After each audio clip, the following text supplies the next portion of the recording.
Давай, Сережа.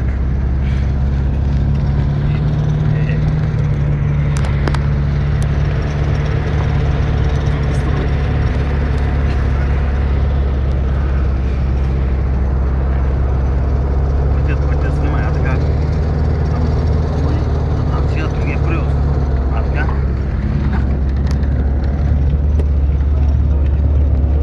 Сега коментирай ситуация.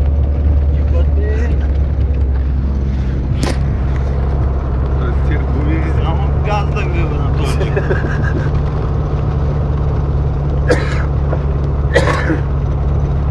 Тези гуми поддържат, ама околото го тварят. Зато и трябва с газ да може да се чистят гумите. А те са голям грайфер. Нали точно критики? Те са голям грайфер за кал. За кал, ама... Ти виж как хвърлят отстрани, бе.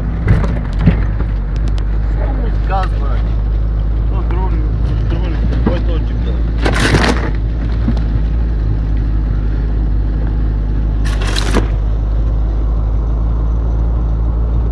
Виж тук хвърля кал, бе, по тавана чак. Не мога.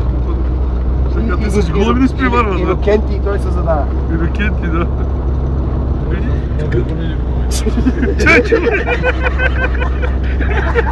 То снима го бъркаш, но други ден Милютеню ще я прави. Тук, бе, гледай как го рисува. Двата джипа се въртят тук. Чекай ги кара, бе, гледай как са водиват.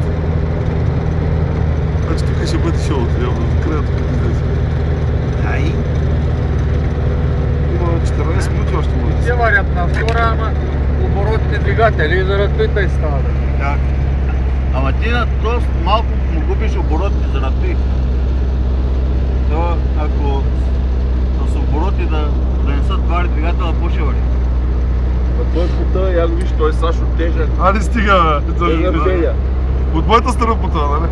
Да, бе. Нещо от нашата ни пута.